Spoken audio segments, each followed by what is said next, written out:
You are listening to the Tricorder Transmissions WeeklyTrek, episode 27.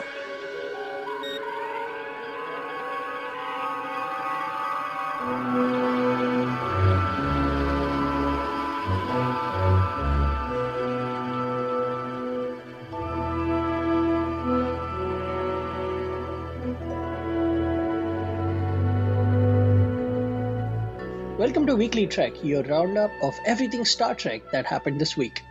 Transportation of major updates, replication of new merch, Section 31 caliber fan speculation.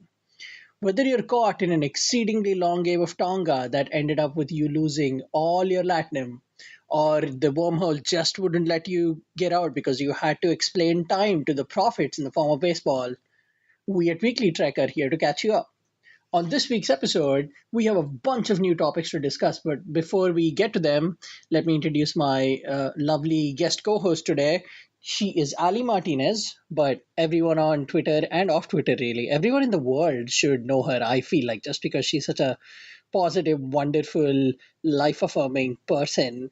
It's the 23-year-old Trekkie. Hey, Ali, how are you today? Hi, I'm great. Thanks for having me on the show this week. I'm so excited to talk about all the Star Trek news that we've had this week. So this week, we will be discussing new Eagle Moss merch announced at DST, plus an update on the Migo Wave 3, UCLA to name theater after Leonard Nimoy, NASA names Constellation after the Enterprise, a real-life holodeck is on the way, next Short Treks goes further in time than anyone's gone before, and a new Star Trek is on the way. Plus, before we get out of here, we're both comic book nerds, so of course we will review the Terra Incognita number 4 that just came out. Let's jump into the news here. Ali, you ready to do that? Yeah, let's do it. Let's go for it. Okay, so I know people listening in are excited to get to the final news item. I am too, but other stuff also happened in Star Trek this week, and it's our responsibility as people who bring you nerd news to cover it. At DST Birmingham, and this is being reported from TrekCo.com, after showing off a bunch of new Star Trek models, Eagle Moss made the announcement that, among other things, which are the Excel starships that we talked about on the show a little while ago, the Star Trek Discovery USS Enterprise will also be coming in on Eagle Moss. Apart from that, we have, I believe, Enterprise B, you have USS Excelsior, and then you have the Akira class, you have Runabout, just a whole host of new ships coming your way from Eagle Moss. So, Ali, while I figure out how to sell my kidney so I can buy these ships for myself, what did you think of this news article? Oh my gosh, I 100% agree with you because I'm trying to tell my wallet that it's okay that it stays empty for a while so I can buy all these ships. And I mean, hey, we thought from Eagle Moss that we had seen a ton at the New York Comic Con, and let's be honest, Destination Star Trek did not disappoint at all. And with the Discovery Era Enterprise, which is going to be headlining the new XL Starships line, I would say that the Discovery Era Enterprise was, I guess, probably one of the most talked about ships after we saw it in February in the season finale of Discovery Season 1. But, I mean, like you said, you listed that whole all these ships. Hey, Captain Sulu, the USS Excelsior, and, you know, also with the XL line, there's going to be the other starship models like the USS Bonaventure, and then we're crossing into Star Trek Online's territory as well, and they're going to be producing the Odyssey class USS Enterprise F. So, man, I need to clear off some shelf space and fit them all in. I don't know about you. No, I literally now live in a house that has no place for me and my dog anymore, which just means I have to get a second apartment just for my toys. But none of that is going to stop me. Oh my gosh. And I don't know if you heard, but they were also talking about from what we left behind, that the USS Emmett Till from the supposed season 8 of DS9 is also going to be produced by Eagle Moss. So, I mean, hey, 4 nacelles, woohoo! Lots of excitement over that. Yeah, we talked about that. Jamie and I got real nerdy on our last episode about the Emmett Till. We both are political fans, so we were just really, really impressed that Are you familiar with the name Emmett Till? Civil rights activist, I believe, right? Am I Actually, on the right track? not an activist per se, but he was someone. He was a kid. He was a 14-year-old kid who was wrongly accused of doing assaulting a white woman at a grocery store, and Oh, wow. was put to death. And then that sparked off a big part of the civil rights movement in the South. So just an unintentional activist and definitely an icon, but we were just Yeah. impressed at that. You know, one thing Yeah. that really excited me in this article, it's really one line, but the company also announced that the first Discovery special release will be Takuma's massive Ship of the Dead. Oh my I know. God. That just before we get a little deeper into this, have you read Light of Kalis? I have not yet, so don't spoil anything for me. Okay. Well, Light of Kalis, spoiler alert, Takuma dies eventually. So I broke that rule. But that goes into a lot more detail about where the ship comes from and some of the parts of the ship. So I think you should read it. And yeah, just so much ship stuff coming our way. And I want to make all the ship puns in the world, but I'll just let you give us some more thoughts on, is there a special ship that you're looking forward to that is not covered in this? So I'm actually really excited for the ISS Charon, which is Giorgio's flagship in the Mirror universe. They had announced that that was in development, and when I first saw it on Discovery, I absolutely fell in love.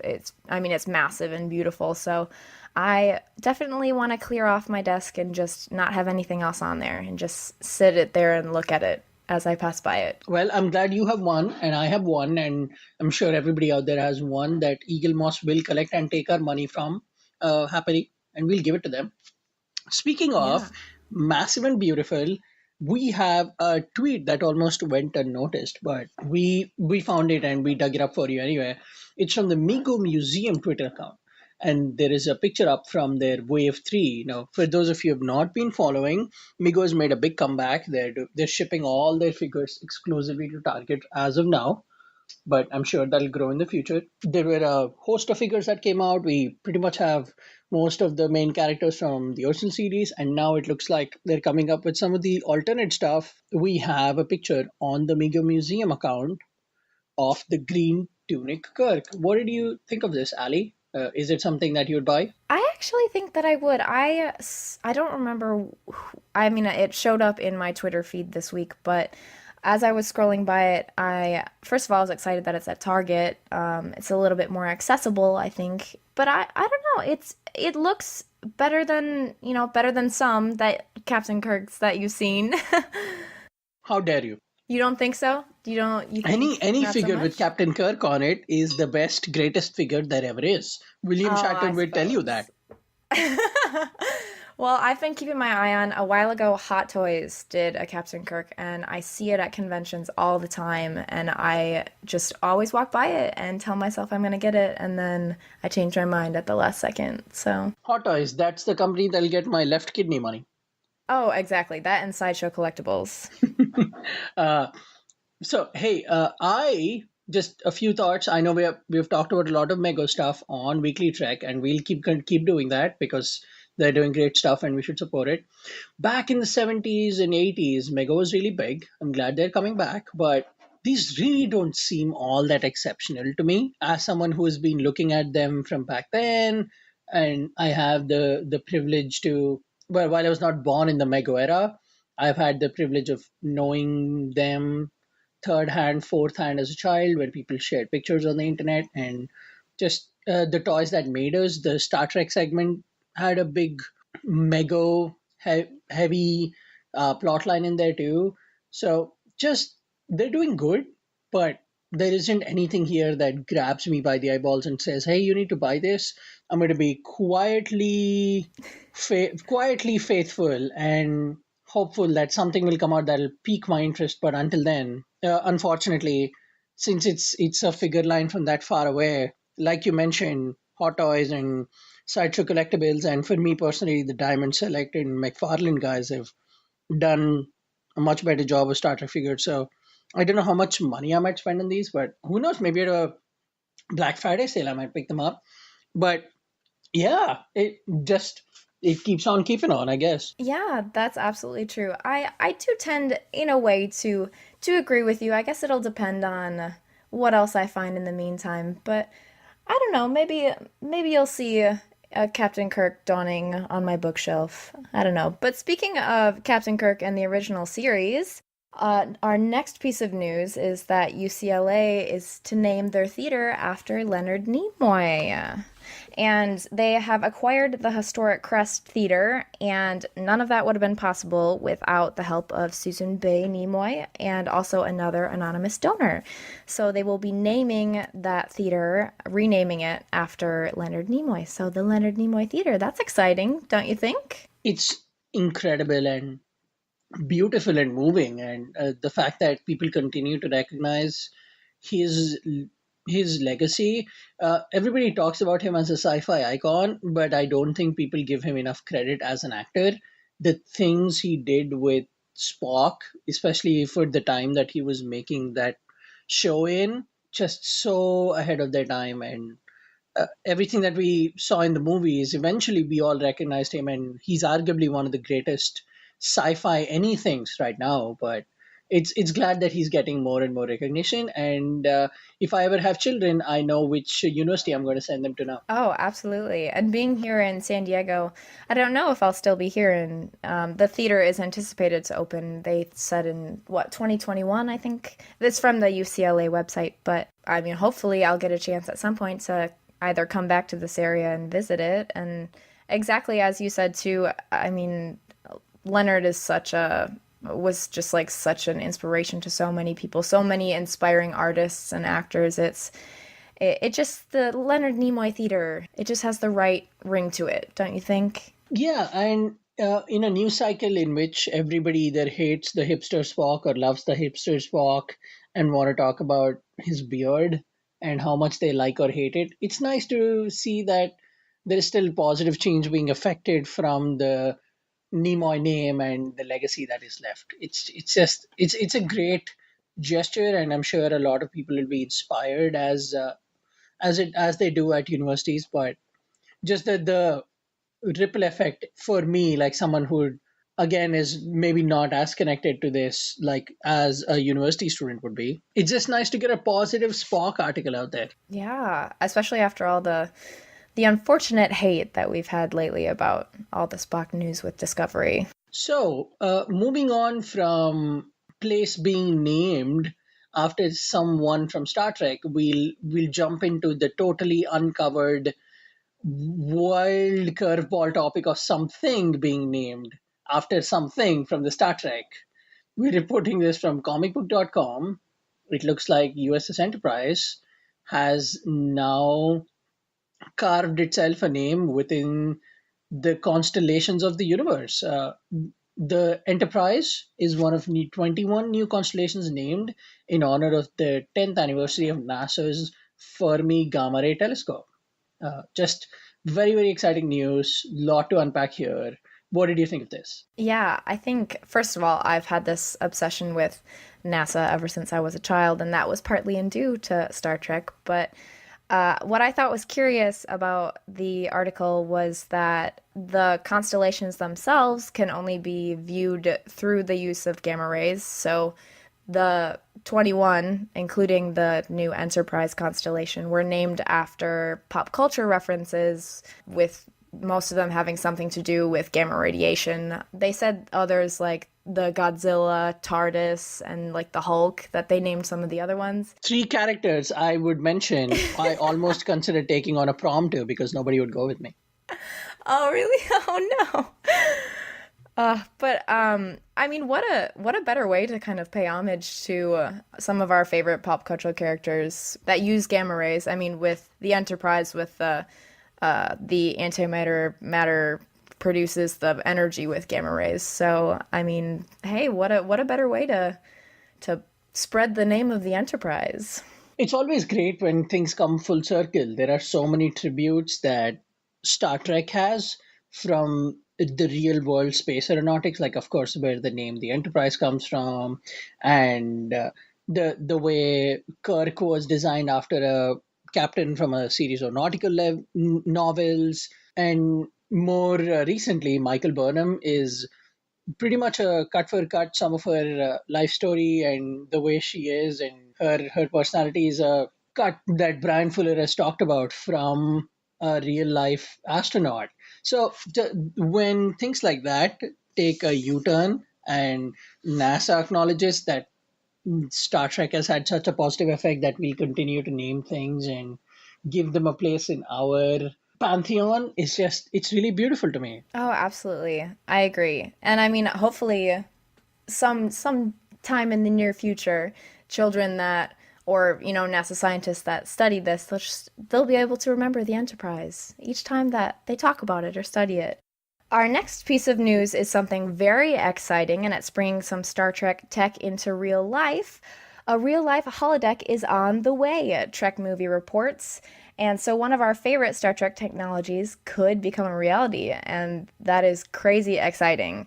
So Roddenberry Entertainment has joined in the effort with a bunch of other tech companies to bring holodeck technology into real life. So what do you think about that, Shashank? I can. My first instinct is this means I can finally have a girlfriend and a real social life, and Oh no. and I don't have to worry about the fact that this might not be real. Because let's face it, the life I live within Star Trek, I don't care if it's not real. I'm glad it's in my life and it's happy, and I can happily ignore that part, but it looks like this is coming from Lightfield Lab, and they're going to use headgear-free holographic displays and OTOY's ORBX technology, which sounds like technobabble from Star Trek, but it's not. This is the actual article that we're reading from Trek Movie. It's a really good next step for what Rod Roddenberry is trying to do. He's if were you able to make it to the VR experience that he had at STLV? I did walk past it, but I didn't have a chance to actually try it out. Did you? Was it good? It was good, and it was definitely very, very encouraging knowing that this is what he's trying to do.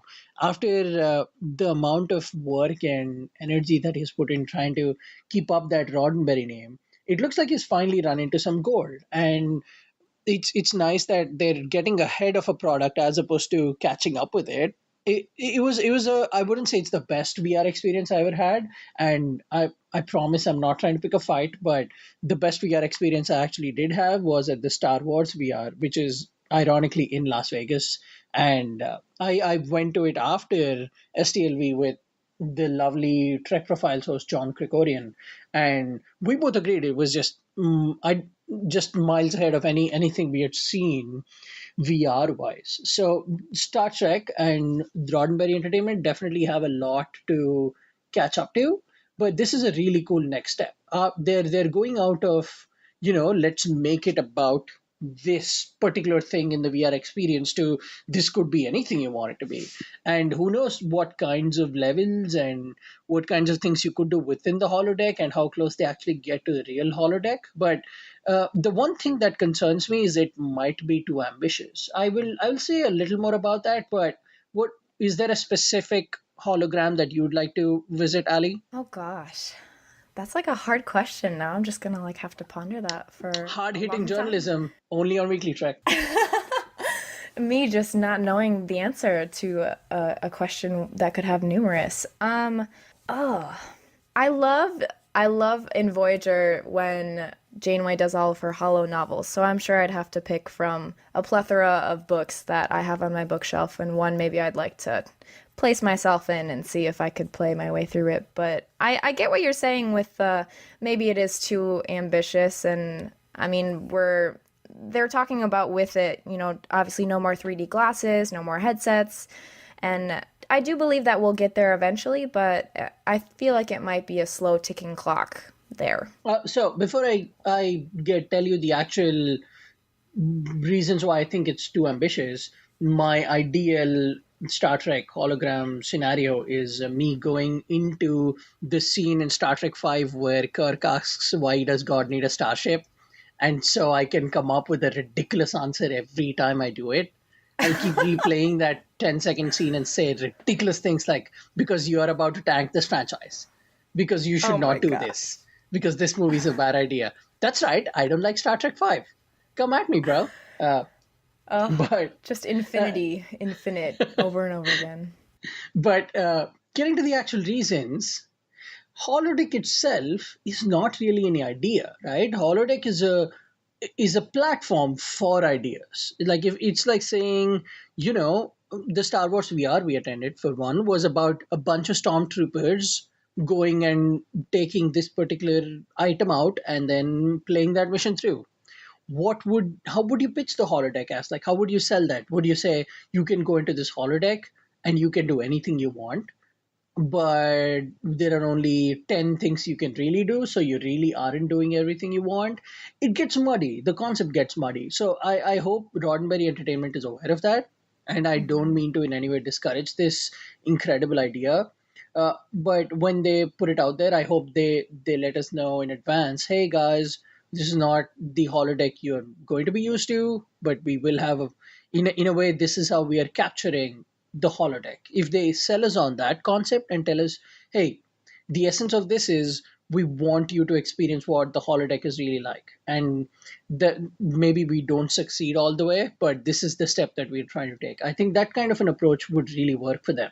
By saying this is the holodeck, just come and check it out, I don't know what they are expecting people to walk into, because as everybody knows, Star Trek people have ridiculous expectations anyway. So I said a lot of things there. What do you think, Ali? I yeah, I'm leaning towards what you're saying. I think also that it's hard if they weren't to kind of prep us beforehand to know, walking in, what to expect, or the tier of which someone walking in and actually having the experience, if it would meet their expectations. But I think, I think if they give us a precursor and they say, well, this is what we want you to have that experience, and telling, a little bit more information on what we can and can't do in the holodeck. And obviously it's gonna be different than the holodeck that we see on the Enterprise, but it's still an exciting leap, I'll tell you that. Speaking of different in Enterprise, for this one, if you want more info, you can visit lightfieldlab.com. But we are getting something really, really different with the next short trek. I don't think Star Trek has ever done this before, where they have let a character that we know nothing about just take their own little short story into a dimension and a place literally away from what we know as Star Trek. We're reporting this from trekco.com, but I'm sure you guys got to see the trailer, the little teaser that dropped for Calypso. It looks like they'll be jumping 1,000 years forward in time from where Discovery is right now, and it deals with a character named Kraft, and there is an AI computer interface in there. The teaser unpacks a little more, gives us a few more scenarios. It looks like he's just on the ship by himself for now, and it's just that AI. It reminds me of short stories from sci-fi legends like Isaac Asimov and Ray Bradbury, something they would write to really, really intrigue us. Just this looks like it's going to be incredible. What do you think of this, Ali? Yeah, I'm really excited. And first of all, when I first saw the trailer, it was just like 1,000 conspiracy theories in my brain of how it actually happened. And from the trailer, I love when Kraft, he's talking to this AI interface, and he's like, well, he says something along the lines of, well, you and I, the only ones on the ship, and you just hear the AI. She just is like, ha ha ha ha. She just giggles, and I'm just like, oh, what does that mean? This is again, I think, a curveball that they tried to throw us with the first Short Trek's Runaway, which was, if you see just that teaser, not knowing what you know about the actual episode now, it seems like whoever jumped onto the ship is a person out there to endanger and kill and maim our beloved Tilly, and we are worried that she's in danger. So I like the teaser of, here you go. This is the situation. Now you figure out what it's going to be until we give you the actual episode. So that is definitely very cool. But we have to keep up with the intro of our show. So tell me some of those conspiracy theories. Why do you think we are 1,000 years ahead in time? Well, my brain and what I've heard goes to a few things. First of all, when you see the Discovery, it's obviously in this little, like, it has this little glow around it. So some people have thought, well, maybe was it because of the mycelial network, or maybe it's all an elaborate simulation, and Kraft is just meant to go through it and and hopefully succeed. I don't know. Have you heard anything else besides that? Well, here's my theory. I think the glow is supposed to mimic, in a weird way, the radioactive glow that comes from a nuclear explosion. I think everything in the universe has imploded into itself because of the way we tampered with science and we didn't respect what we were supposed to respect. And Starfleet, despite its best intentions, could not stop a universe wide war from happening. And I think what has emerged is that kind of a that kind of a change in the air where, when you can't deny that the footage of the mushroom cloud that happens when the nuclear explosion happens, which I'm sure everybody has seen at this point, there is a certain beauty to something that terrifying. And I think that's what they're trying to capture, is they're taking us to a post-apocalyptic, almost a dystopian Blade Runner like world. But that's, again, crazy fan speculation. It could just be a nebula that it's going through, and that's why it has that glow. But whatever it is, it's going to be very, very interesting. I for one am concerned that this might be, in a way, they're trying to do something really, really cool. But I hope it's not a misstep. I really hope they go out all out, and they say, you know what, Craft is not a simulation. Craft is actually a real character, and where the ship is real, and there really is only one ship left in the entire universe, and Craft is the only human left in the entire universe. Now, actually, do not back out from that and show me what happens after that. If they do that right, I think it'll be an incredible Short Treks episode. What do you think? Yeah, I just like hearing you say that. I'm just like, man, wouldn't that be amazing? And I think something that, like you said earlier, with the fact that with the teasers, we only get this little tiny bit. And it's something that I think trailers have been kind of wearying away from lately. Now with all the movies and all that stuff, we kind of pretty much know everything about it before we even see it. So that's why I loved Runaway so much, and I'm really excited for Calypso, because we're just left wondering, okay, we got this little tiny bit, and now our brains are trying to make sense of it. And then in the end, like with Runaway, it was a lot different than we thought. So it's going to be awesome. I have no doubt. But we'll have to wait until November 8th to find out. And also something really exciting coming out of Star Trek Discovery is Chancellor Lorel's new look for Star Trek Discovery Season 2. And this is from TrekCore, and we saw a brief glimpse of her new look, and this was happening at the New York Comic Con, and man, I don't know, Klingons with hair, let's go, whoop whoop. So, Shashank, what do you think about her new Royal Chancellor look? I think the only thing I like more than the actual look is the way it was announced through Mary's account, where she said, "New Chancellor, who dis?" Oh, I love with that. Oh, just like with the boom. picture.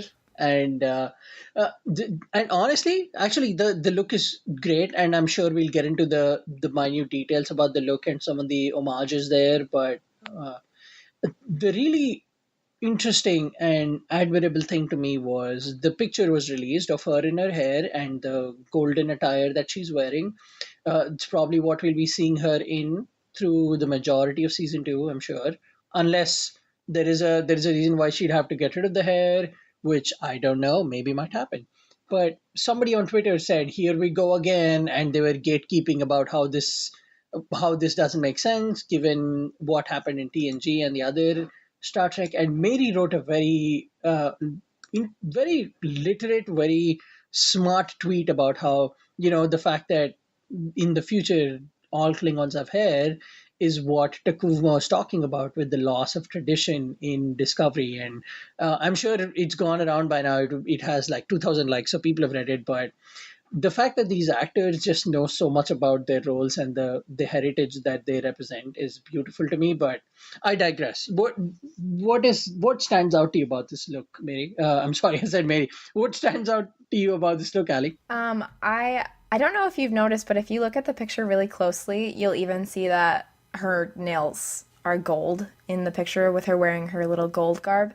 And I just love all the attention to detail, and even like on her belt and everything. I mean, Gersha Phillips has done amazing stuff with Discovery, but with Mary Chieffo, it's funny, the first time that I heard her talk about the fact that she was a Trekkie was at WonderCon. She was one of the moderators for the Discovery panel when I was there, and she talked about, she remembers coming to stuff like this, coming to conventions, and she just has such a love and she's just so passionate about her role. And the fact that, people are just throwing everything out there, it can't happen, it can't be this, it can't be that. And she just came back so eloquently in a way that she just proved that she's meant for that role. The the whole reasoning behind her growing hair now and why she didn't have it in season one is it goes back all the way to TNG's Rightful Heir, in which Kalis, quote, I went into the mountains all the way to the volcano at Kristak. There I cut off a lock of my hair and thrust it into the river of molten rock which poured from the summit. The hair began to burn. And that's the hair then has a significance with Bathleth, and essentially for the TLDR version is Klingons don't keep their hair in a time of war. That's very reminiscent of Egyptians who have specific traditions related to their hair. They shave certain parts of their body when they're supposed to go to a funeral. They leave it off when everything's good. It's just very very cool, very reminiscent of that time, and just adds another layer to the rich mythology that was started with Rondi Moore all that time ago when Klingons were getting close to an afterthought, and it just keeps adding more and more. But the actual look itself is it okay to say that like I can't decide if one of them's better than the other, the hairless Laurel or the Laurel with hair, but I think I like her just as much, if not maybe a little more. It's just a lot. It's very intricate, absolutely, and it looks like she's really embracing that gold, and it goes very well with her skin tone and the way that hair falls on all across her face. Just oh my god, this is beautiful. I think that's the only thing I can say justifiably and Yeah. just shut up. You'll notice too that her scar on her face is gone in this. So we'll see. I don't know if she'll talk about why it's not there anymore, or maybe it's just because of the angle that she's facing at. But I believe the scar was it the left side of her face? Yeah, huh? We don't see it in this photo, and people have been speculating, oh well, where'd it go? So I don't know if we'll find that out, or if it'll just be obviously she healed. I mean, I don't know if there's a ton that it would lead into. Maybe there's an embrace of technology there too, right? Because she's the chancellor and she's trying to mend fences. She cannot keep carrying on this thing that she received from the very people she's trying to make peace with. She's definitely in a tough position, and it also looks like in the photo she's in a very serious interchange or a very solemn moment. I don't think we'll ever have the pleasure of seeing Laurel smile and be happy on the show at some point, just because of the way her character seems to keep taking the turns. But looks like she's in another bind, and in spite of being the chancellor and pretty much the leader of our Klingons, she still has a lot to lift on her shoulders. Yeah, yeah, absolutely. Just the way that she's standing, you can tell that she's. I feel Mary Chieffo plays the character very well, and now obviously Laurel has to step into this position of power, and I'm excited to see where that goes. And now I'm so excited to announce our next piece of news from The Hollywood Reporter. And obviously, I'm sure that everyone has heard about this, but a new Star Trek is on the way. And you can't see me now, but if I could, I'd be jumping up and down, but that would ruin the recording. And my brain is just like so excited. But Star Trek Lower Decks, and it's meant to be a half an hour animated comedy, and it's going to be headed by Mike McMahon. He's from Rick and Morty, and then Alex Kurtzman, and it has been signed for a 2-season straight to series order. So Shashank, what do you think? I think we finally will have an animated series within sci-fi that will achieve the level of craziness and still have a fun adventure serious tone to it. I think that there is a way they can balance this out and make it really good. I just have a lot of thoughts about why something like this is needed. And I'll say more things like that. I shared it on my Twitter account too. But I just want to know. I just want to know one thing. The fact that this guy went in there, Mike McMahon, and he pitched the show as, I want this to be the show about the people who put a yellow cartridge into the replicator. So when you go up and say, and of course when he says you, he's talking about all the main people. When they go up and say, replicator, make this banana, it makes it into a banana. So they really, when they say lower, he's definitely going low. And that guy is going so obscure, and he's going to show us a side of Trek that we have shied away from for so long. And it's something that we think we're not interested in. But it looks like McMahon and Kurtzman and the team there has figured out a way to make the lowest and the, no pun intended, the lowest of technobabble, the most obscure, deeply technological stuff that happens within Star Trek. I think they might have find a way to make it really interesting and comedic, and something like this was just always eventual to me. So I'm glad this is actually happening in a time when there is so much Trek coming at us. And yeah, looks like something that will keep CBS All Access going for a while. But before I get into something that I might say might be controversial, Ali, give me your thoughts. Okay, so I have had conversations with a few different people about it, and I've been seeing a lot of different reactions to it on social media from all across the spectrum. Some people are saying that they're extremely excited, and others are like, I will not watch it. It will not be Star Trek, even though they haven't seen it yet. But it is what it is. I honestly, I'm looking forward to it. And I know that obviously all this work is being put into it. And even McMahon has opened up about, he's obviously been a lifelong Trekkie. And it said that back in 2011 that he had posted some ideas for like a fake season of Next Generation on his Twitter account, and that led to a fake reader's guide being published by Simon and Schuster for the supposed 8th season of TNG, which I have not read. I don't know if anyone has actually let me know, because I want to know. And obviously it's not just like being thrown under, just like, it's been given a lot of thought, I think. And I'm curious to see, people just see the word comedy, animated comedy, and then the world goes up in arms. But I think that it could be done in a very tasteful way. So I'm gonna keep my options open until I see it. I'm excited. What evidence do everybody who says, this is not Star Trek have about these people not delivering? They said that for 2009 Star Trek. They said that for the remaining movies. They said that for Star Trek Discovery. It just seems like the people at Star Trek are just shutting up, and they keep making good shows and they keep bringing in all that money, while there is this little bandwagon out there that keeps shouting about, hey, this is my Star Trek. You look at my rooftop and make the Star Trek I want you to make. It's like the whole thing does not make sense. But I'll just read my Twitter chain that I wrote on this. And Ali, I hope you'll indulge me. Here are some thoughts on the new Star Trek animated series announcement. I believe Trek needs, yes, needs, a Rick and Morty style show like Lower Decks to survive. Well, that's because MCU changed the way franchises stay alive. There is proof of only one formula right now for successful universe building that works: different tones. MCU has mythological, spy, comedy, sci fi leading individual hero franchises.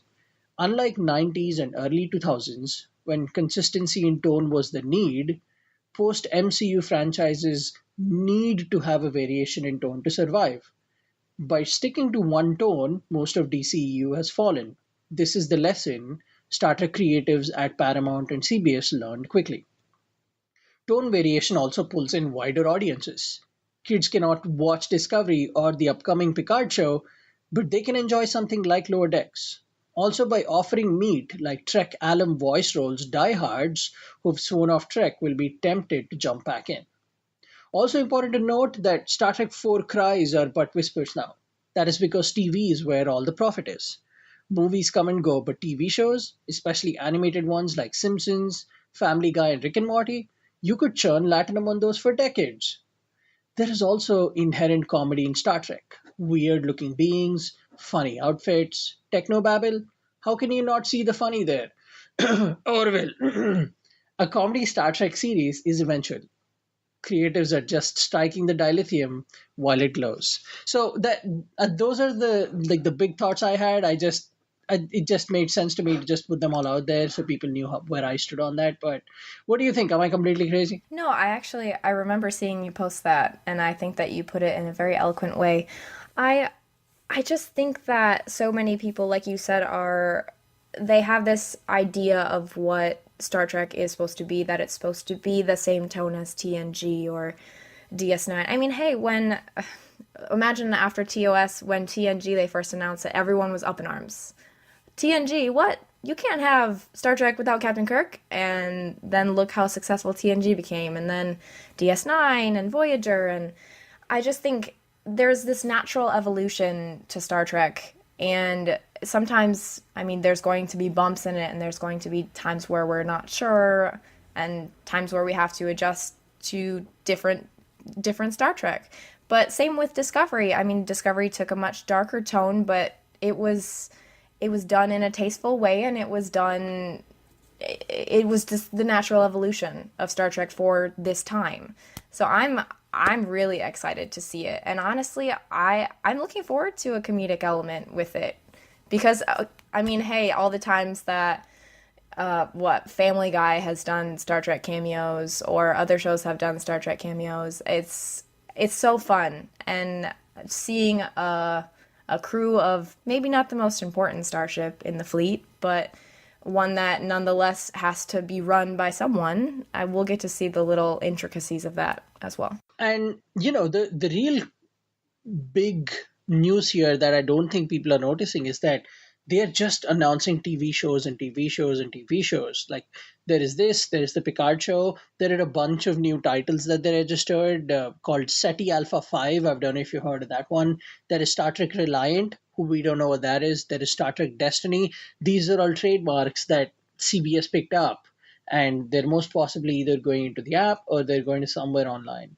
So it's clear that TV is where the money is. That's where the profit is. And like it or not, Star Trek Beyond didn't make the money they wanted, so they're not giving Chris Pine that money. And that's, for all we know at this point, with this kind of shows announcements, maybe that whole Chris Pine thing was an excuse they needed to stop making movies and just focus on TV. But either way, just people really, for being fans of a show that is all about keeping an open mind, our fans don't really do that show justice when they say, I haven't even seen a single shot of what the people in the show will look like. I haven't heard a single voice. I don't even know if this might be the name of the show. And I haven't seen an image, a logo, but I have decided that it's not Star Trek. There is something so un-Star Trek about that kind of standoffish opinion, but Yeah, absolutely. And before we move on, one last quick thing that I wanted to ask if you noticed.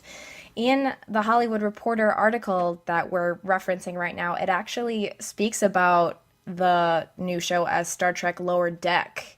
But then in the official CBS article that I read, it refers to it as Star Trek Lower Decks. So I don't know if that was maybe a typo, or I had been led to believe it was Lower Decks. Me too. That's what I thought it was too. And the hashtag that was trending was also Lower Decks. It was just, not that a hashtag is an answer to everything, but it's a good way of knowing what people really caught on to. It's just like so much of it is in the air. All we know is it has a 2-season, 16-episode order, which will premiere in 2020. See, if it's 2 seasons and it's 8 episodes, like surely we all can agree they won't do ridiculous things like in Family Guy, where Peter Griffin, the protagonist, just blows himself up in one scene, and the next scene you see him there again, because nothing in that show has any kind of continuity. So they'll definitely not do something like that, right?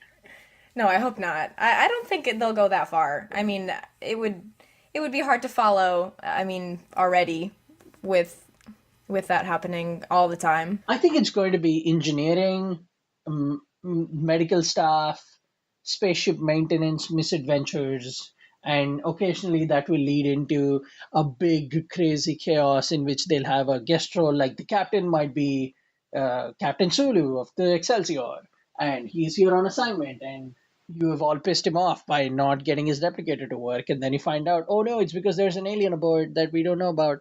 So I just think it'll be a whole lot of misadventures and funny stuff. And somebody has already picked up that Star Trek has comedic tones, and they've made an entire show about it, and they're making hundreds of millions of dollars off of it. So it's only fair that they do it with something like this. And just stop complaining, people.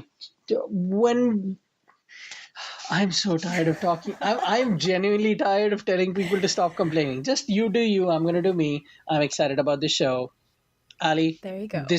We both think this will be awesome, right? I think so. I'm excited. I'm excited. And we're going to get out of this one, but we'll keep you posted here on Weekly Trek about everything that comes in on the news.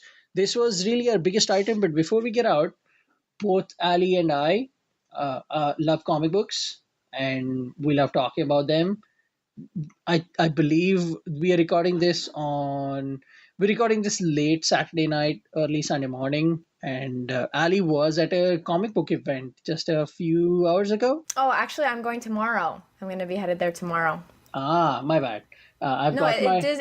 It was going on today, but I'm not going till tomorrow. We're going to meet Greg Capullo, who I don't know. Oh my God, Greg Capullo, the guy who did Batman New 52 and Metal, and yes, very excited. Well, Ali, I think we might have to talk after this so I can beg you to get me an autograph. But speaking of comic books, and we review them here on the show, or rather, I review them, and usually it is me annoying my co-host to listen to my 5 minute banter about what the new comic book is about and how awesome it is. But I'm so glad that today I have someone who actually also reads comic books and read the comic book we're going to talk about today, Terra Incognita #4. What did you, first off, which cover did you get? Tell me about that cover. I have the cover A, which is the most fantastic Riker Lean, right over Wesley, with his legs so nonchalantly propped up. And I knew that this was, I didn't know it was the cover I was going to get, but I knew that this comic was gonna be good just by that Riker Lean. I mean, woo. Sometimes they say covers sell comic books, that's why people buy them, because of the variant covers. But this cover A has just Riker in all his handsomeness that men everywhere just have an immediate testosterone increase as soon as they see that cover. And women, as soon as they see that cover, just immediately get pregnant. This could be a crazy wild rumor, or this actually did happen. You don't know. Oh my gosh. So the way this review will go is for the next couple of minutes, maybe 2-3 minutes, we will discuss it spoiler free, just give you our thoughts and tell you whether you should buy it or not. But after that, Ali, feel free to get into spoilers. We'll give them a spoiler alert. But this will be our last item. So if you do want to be spoiler free and just pick up the book, we would not judge you if you ended the show right there. So, first off, this is Terra Incognita #4. It's a continuation of the Mirror Broken plotline that was started way back with Mirror Broken, and then it moved into Through the Mirror. And just minor spoilers for those two miniseries. Mirror Broken is all about the Mirror Universe characters from the Next Generation. Through the Mirror is characters from the Mirror Universe coming into the Prime Universe, and both the Enterprises colliding metaphorically.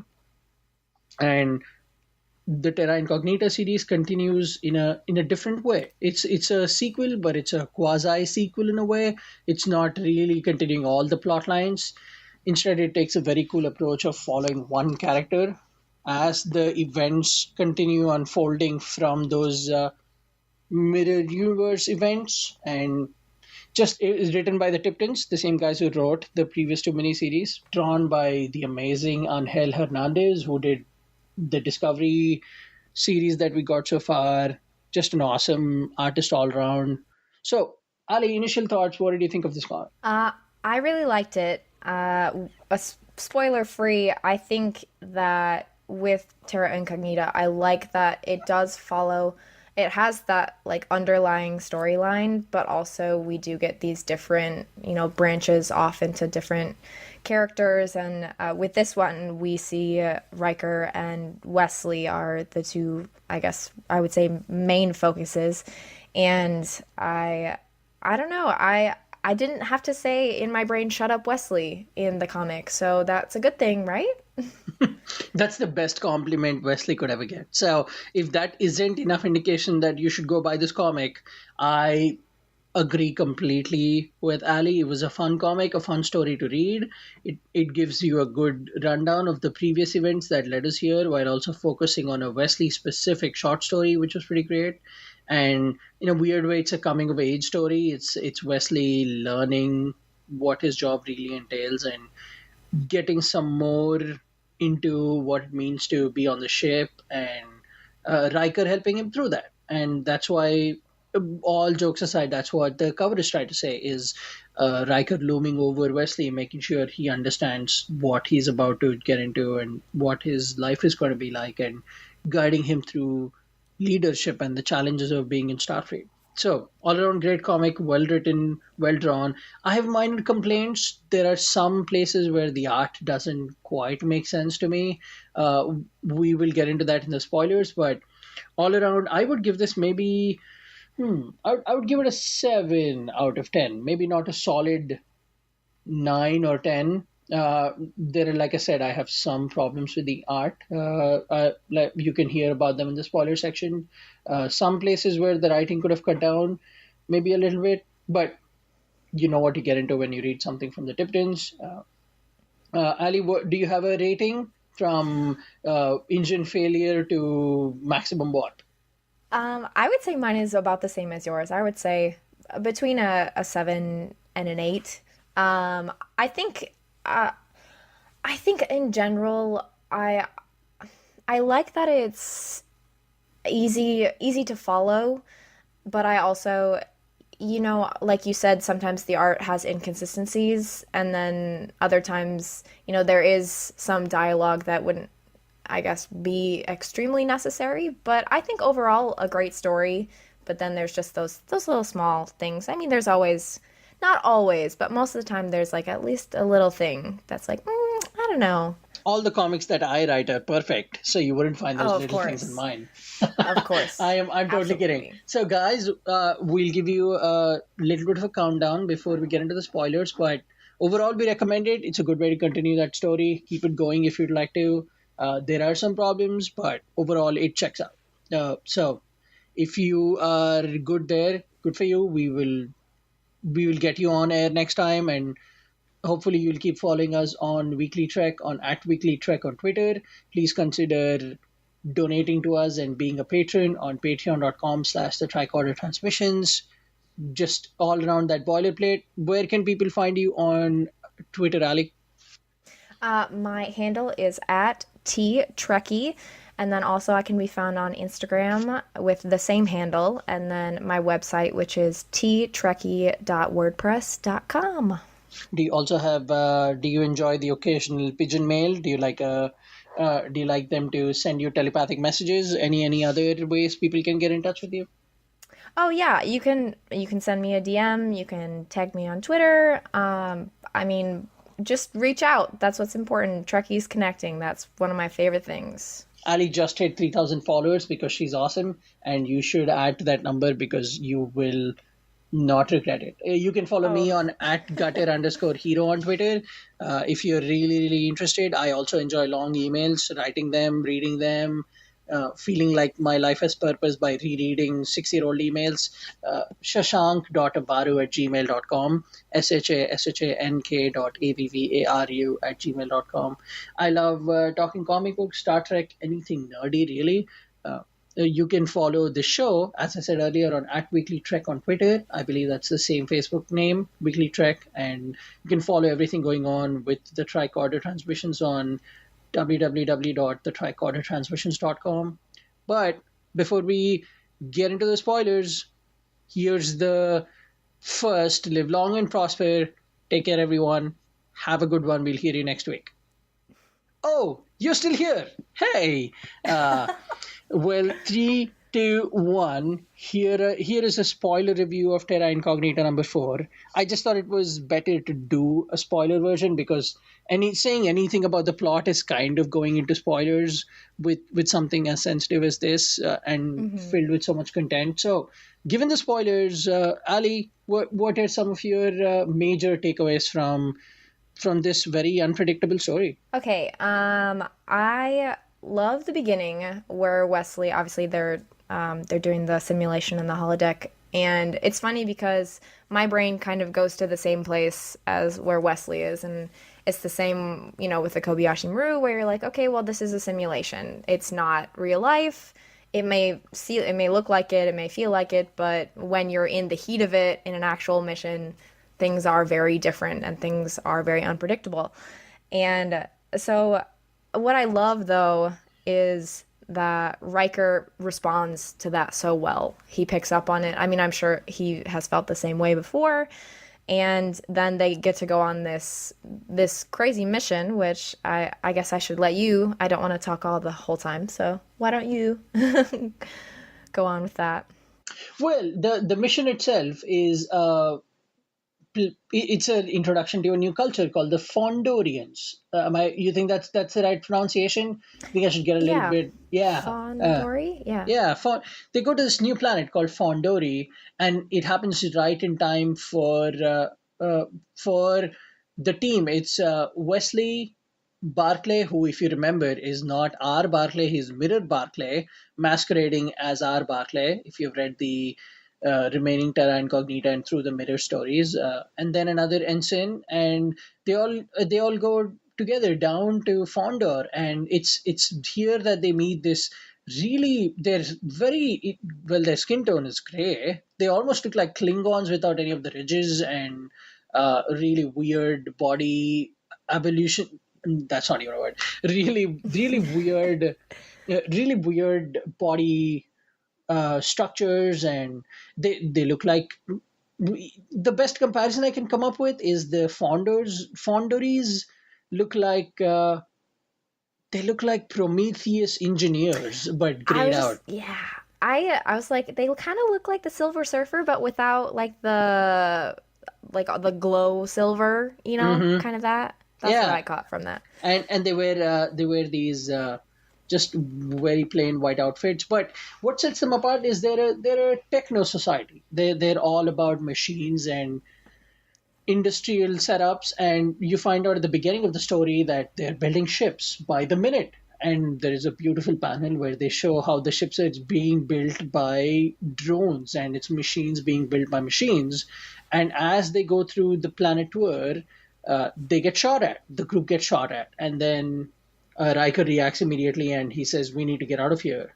And once they get to a safe place, they find out that there is another group of aliens here, and they call themselves the Builders. And we find out more about what the relationship is between the Builders and the Fondoris and how the whole thing connects. It's essentially, as a Hindu, it spoke to me a little bit because even before Riker said it, I knew this was a caste system where these people, the Fondoris, had one specific part of the society they were responsible for, and that was, you take care of this side of the machines, and then the Builders will do the high level stuff and they'll keep everything going. And it was just very, very interesting. Just right there is where the story got really, really cool to me. What was did that keep you going? How did the art feel to you? How did the dialogues feel to you? Yeah, I first of all, to be introduced to the Fondori was exciting because every time you get to see a new alien world and new aliens, it's always really exciting. And with the art, I think the one thing that I pay the most attention to in comic books is the expressions of when they're, whatever line that they're speaking. And I don't remember what panel it was, but most of the Riker panels, it was spot on. Like, exactly how if you watched a TNG episode and he was speaking about something in that same tone, that's the face that you would get. So just kind of that continuity felt great for me. And funny thing, what is it? I remember when the shipbuilding, the prototype facility, the on Fondori, I think there was a little bit of a reference. Didn't they say it was like bigger on the inside than it was on the outside? Something like Yeah. that. And I'm just like, oh, Doctor Who, like the TARDIS. That's so funny. But I mean, also the kind of division of labor between the administrata, I think they called it, and then the builders. I just think that was interesting and almost kind of reminded me. This is like a very recent reference, but I don't know if you've ever seen like the Divergent movies or read any of the Divergent books where they have like the factions. Yeah. I was like, oh, that's kind of reminiscent of that for me. Very interesting that you got a big pop culture bite out of that, because I did too, to maybe closer to the end of the story. But as we keep going, we find out that this conflict is being caused because the machines are malfunctioning, and the builders and administrator are at it, while Wesley is pulled over to the side with Riker, who is now really clearly frustrated because during that shootout they lose the ensign, and Riker and Wesley are talking, and Wesley talks about, I don't know how to deal with this, and now I get why it's really scary. And then Wesley and Barclay move off to the side, and Barclay gives him the idea that it's better to ask for forgiveness later and then, seek permission. And then Wesley clearly doesn't understand. So he says, hey, this is where, you're supposed to take charge, and it's always okay to take a risk if you think it'll pay off and it's for the greater good. So Wesley goes off on a little side adventure. He goes off on his own to explore some more of this crazy, mysterious infrastructure that they're going. And they find out that the machines in there, the AI, has actually gotten sentient. And both the casts refuse to accept that this AI is now sentient and they have to be included. And all that is happening is because this AI sentient is not being given the freedom that they have to be given. And this is where Riker finds out when so the AI then tells them that, hey, this is why we pulled that ensign out. So her name is Shannon. This is why we pulled Shannon away, so Shannon could listen to us and maybe relay that message.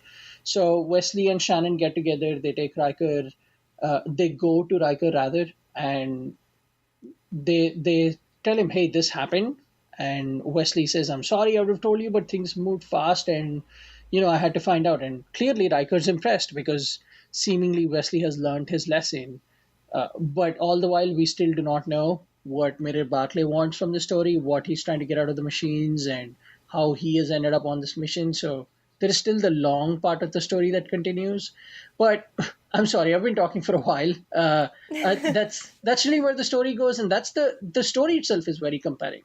My two big complaints are the one complaint I always have with the Tiptons is that their dialogue bubbles, they really need to trim those down.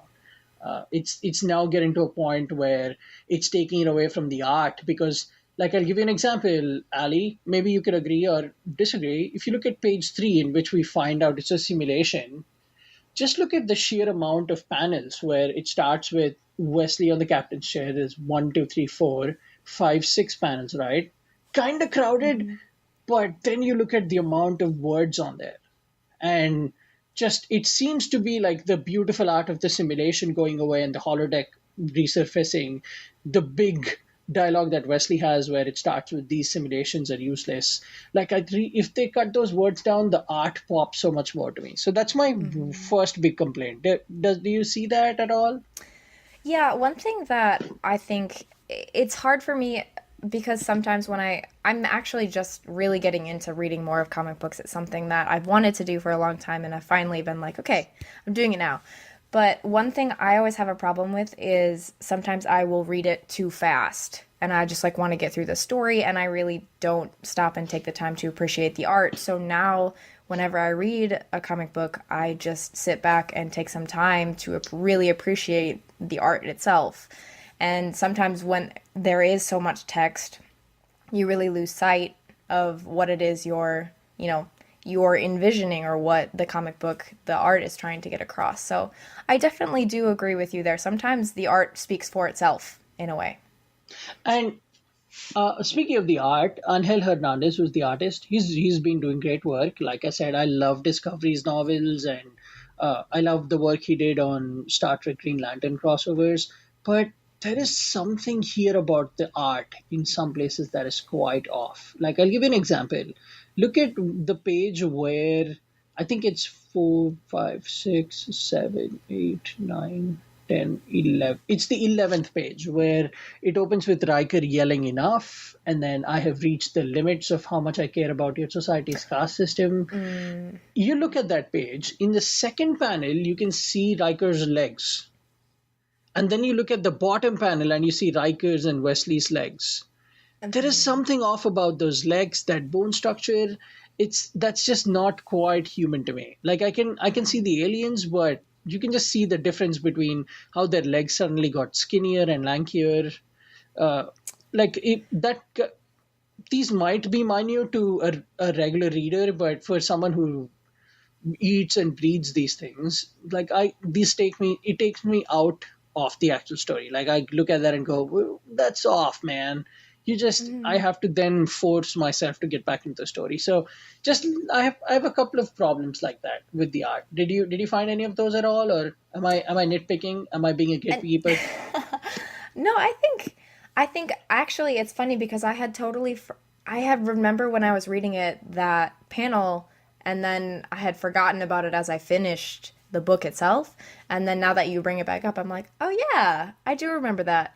And I mean, part of the goals of a comic book itself is to completely immerse the reader in the story, and sometimes those little things, although some people from the outside may think, well, that's not a big deal, but for the people that are really, that go to the comic book shop and they get them each week and they have them in their pull list, and when you're reading it, you want to be just completely encapsulated within the story, and one thing like that, it's enough that you noticed, obviously, can really pull you out of that experience. And if I can share it with you and you look at it and go, oh yeah, I see what you're saying, it kind of like it breeds, people going out of the story, and now when you see it, you'll go, oh man, yeah, that's there. And I hope, I love the people at IDW. I buy their stuff with great loyalty, and on WeeklyTrek, I have sung many praises of Angel Hernandez. So if you're listening, I definitely don't want to in any way try to pick a fight with you. The art is beautiful in this book everywhere. I particularly like the page where it's just pretty much just one or two dialogue bubbles, and it's Wesley following the machines as they tell him where to go. It's a 6-panel page where Wesley is going off, and the machines form an arrow, and then they take him off, and they build stairs for him as he walks down in empty space. So compared to pages like that, something as little as that is minute and not worth thinking about. So that is definitely my favorite page in this book, and kudos to Hernandez for pulling that off. Do you have a favorite page or a favorite panel in the comic? It's that one would probably be mine too. Very cool. I'm glad we agree.